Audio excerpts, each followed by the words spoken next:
Қайырлы күн баршаларыңызға, менің арнама қош келдіңіздер. Сіздермен бірге Асямай. Бүгін осындай өте дәмді чизкейк дайындайтын боламыз. Яғни испанский чизкейк деп аталады. Қазіргі таңда тренд болып жатқан чизкейктердің бірі. Аса көп затты қажет етпейтін және де тез дайындалатын чизкейктің бірі. Бізге керек заттар: творожный сыр, қант, сливки 33%, жүгері крахмалы және де жұмыртқа. Ал бастайық. Алдымен творожный сырымызды жұмсақ болу керек. Бөлме температурасына 30 минутқа шарып қойсаңыз болады. Творожный сырға қантымызды қоса араластырамыз және де жұмыртқаны біртіндеп салып отырып венчиктің көмегімен араластырамыз. Егер миксерді қолдансаңыз, төменгі жылдамдықпен араластырасыз. Жұмыртқалы массамызға сливкиді қосып, жақсылап араластырамыз. Келесі соңғысы жүгері крахмалын қосып, енді бір келкі болғанша 5 минуттай араластырамыз.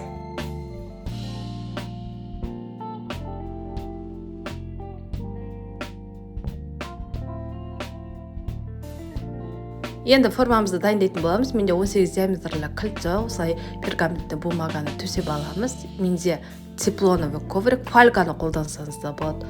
Ол жағы өзіңіздің еркіңізде.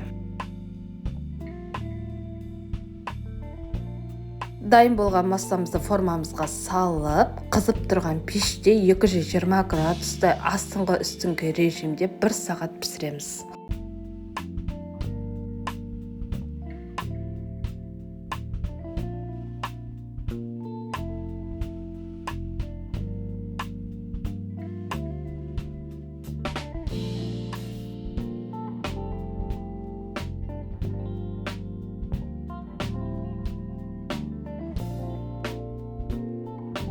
Неге 1 сағат көлемінде чизкейк пісіп шықты, осылай күйген секілді болады және де көтеріліп тұруы керек.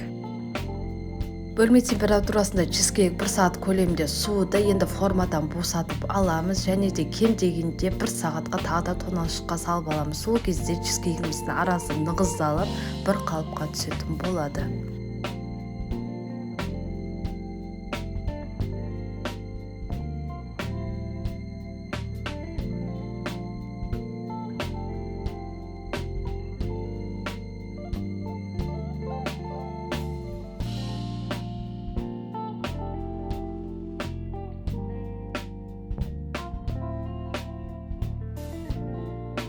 Иісі мұрынды жаратын чизкейкіміз дайын болды. Қараңыздар, арасы нығыздалып, бір келкі болып шықты.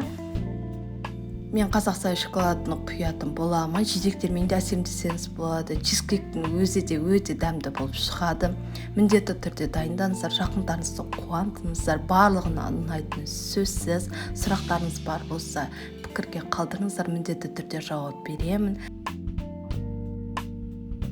Сіздермен бірге болған Асямай. Менің арнама тіркеліңіздер және пікірлеріңізді қалдырыңыздар. Алдағы уақытта керемет рецепттермен бөлісетін боламын.